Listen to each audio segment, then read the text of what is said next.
from a ventricle per minute. So to find your cardiac output, you multiply stroke volume times heart rate. So stroke volume is the amount of blood ejected per ventricle per beat. Cardiac output is the amount of blood ejected in milliliters per minute. And the cardiac reserve can be up to 7 to 8 times its normal in an athlete, but in most people it's 4 to 5 times its resting value. And a person with heart disease would have little to no cardiac reserve. So that is what you want whenever someone is exercising, we'll say. So here's a quick little video clip, if I can get the screen to share, from my app. So this is going to show you a little video clip on cardiac output. With each contraction of the ventricles, blood is pumped out of the heart. Stroke volume is the amount of blood a ventricle pumps out in one contraction. Cardiac output is the volume of blood that each ventricle ejects every minute. To find the cardiac output volume, multiply the number of heartbeats in 1 minute by the stroke volume. At rest, the cardiac output for an average adult male is about 5.25 liters, 4.9 liters for an adult woman. Cardiac output increases with physical activity, rising to a maximum that may be 4 to 7 times greater than the resting output. This difference between resting and maximal output is known as cardiac reserve. Heart rate and stroke volume are regulated by the autonomic nervous system and by hormones in the bloodstream. Other factors such as age, weight, and physical fitness also influence cardiac output. Okay. I'll try to do a couple little screen shares like that. Let's go back to our PowerPoint.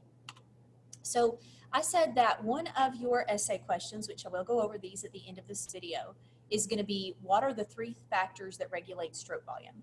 These are your 3 things. Now I'm going to ask you to name these 3 things and describe them, which I've done in this slide, but I'm also going to ask you to give me some examples and describe them a little more so, which I'm going to do. And so I have a slide for each of these, so I'll kind of go back and forth.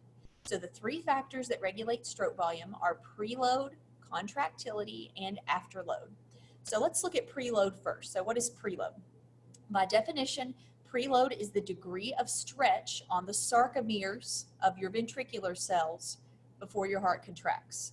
So how much stretch is in your ventricles will stretch your sarcomeres, and the degree of sarcomere stretch is going to make it contract harder. Now think of preload this way.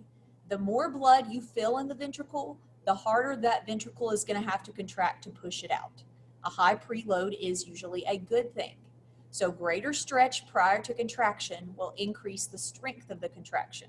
I like to think of it this way. Picture a rubber band.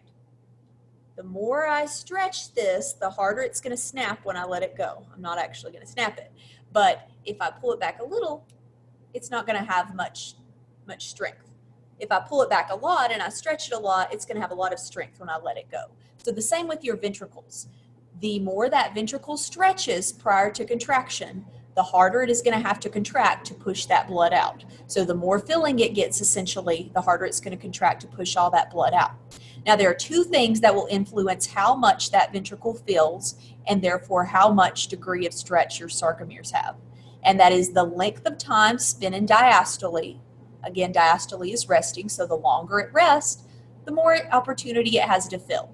So if it has a longer resting stage, the more it can fill, and thus the more it can stretch, and therefore the harder it can contract. The other thing that can affect it is the amount of blood returned from your veins in the systemic circuit. So it doesn't matter how long it spends in diastole if you're not returning enough blood to the right ventricle, let's say. So if you don't get enough blood back to the right ventricle, then you're not going to have a lot of stretch on it. So when we think about that with preload, I usually say the factors affecting preload are your duration of ventricular diastole and your venous return. So think of it this way.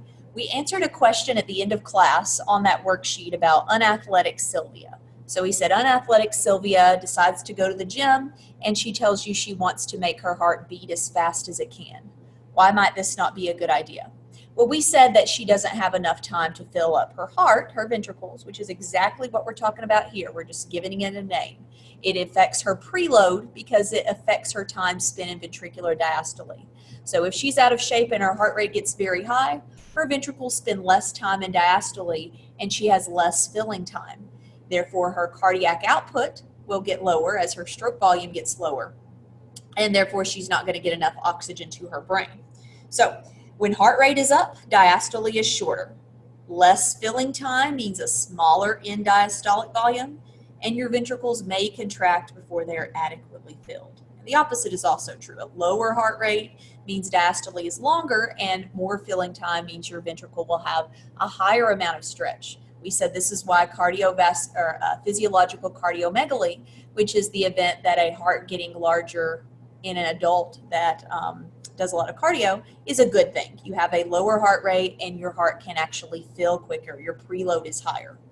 So usually that problem happens when heart rates are above 160 beats per minute. So above 160 beats per minute, your stroke volume declines because you have less filling time. So another thing we can think about here, venous return. If something blocks blood coming back to your ventricle, then you're going to have a low venous return and a low amount of preload. So we will talk about that at the very end over congestive heart failure. And watch till the very end because congestive heart failure is another essay question. Okay, so I'll go over those at the end. Now, also related to preload is the Frank-Starling law of the heart. And that basically just describes what I just said.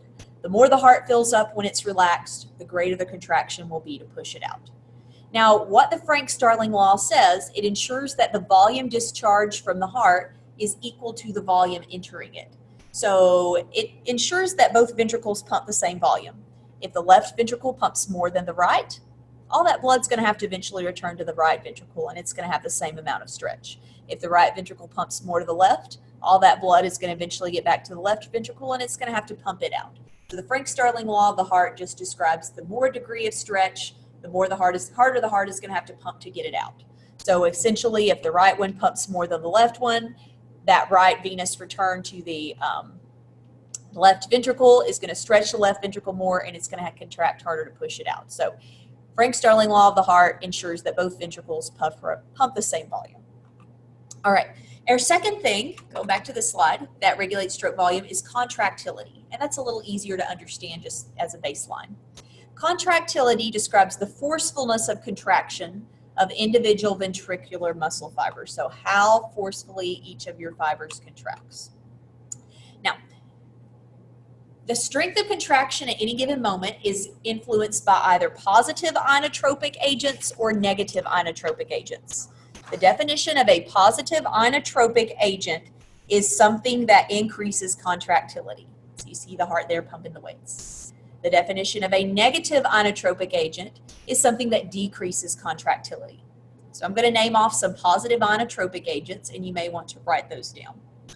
Positive inotropic agents are things that promote calcium influx, which is going to make your heart contract more. So things that promote calcium influx, that strengthens the force of the next contraction.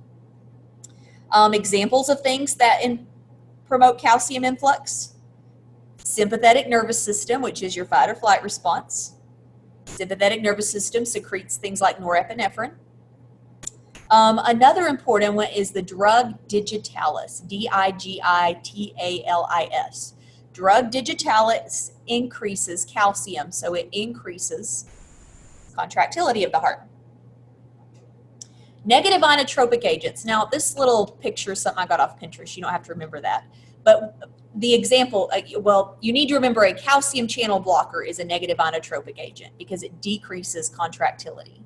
So you don't need to memorize the names of these drugs. But calcium channel blockers are an example of a negative inotropic agent. You might have heard of somebody taking a calcium channel blocker if they have high blood pressure.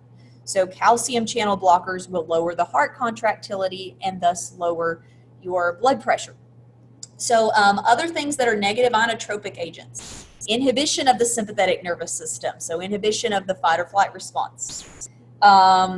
Low oxygen, they call that anoxia, is a negative inotropic agent. Acidosis, a lot of hydrogen ions in the blood. Anesthetics are a negative inotropic agent. Increased potassium or calcium channel blockers, we said, are negative inotropic agents. So all of those things will lower your contractility. Now also, if we think about contractility, a lot of people will write down, and they will mess up the essay question, they will say inotropic agents affect heart rate, and that is not true. Again, positive inotropic agents cause the heart to contract harder, and negative inotropic agents cause the heart to contract less hard.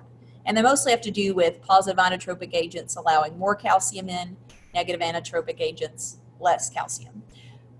When you're talking about heart rate, I have a slide on this later, they're called chronotropic agents. So positive chronotropic agents increase heart rate, negative chronotropic agents decrease heart rate. And the last thing that affects stroke volume is afterload. The definition of afterload is the pressure that must be exceeded before ejection of blood from ventricles can occur. So I see I have the heart here pushing a wheelbarrow. We said that blood always flows from a high pressure to a low pressure. So if we're talking about the left side of the heart, for instance, the only way that blood is going to flow from the left ventricle into the aorta is when the pressure in the left ventricle exceeds the pressure of the aorta. And the blood is going to go through the aortic valve to the aorta then, because the aorta has the lowest pressure. If you maintain a high pressure in your systemic arteries and aorta, your ventricle is going to have to do a lot of work in order to overcome that pressure. That's called the afterload. So it increases in afterload, causes your stroke volume to decrease. That is bad. You're getting less blood out, and therefore your cardiac output decreases. Two things that would cause a high afterload: hypertension. Hypertension is high blood pressure. So long-term high blood pressure is hypertension. And atherosclerosis. Atherosclerosis are when little plaques build up in the arterial wall in your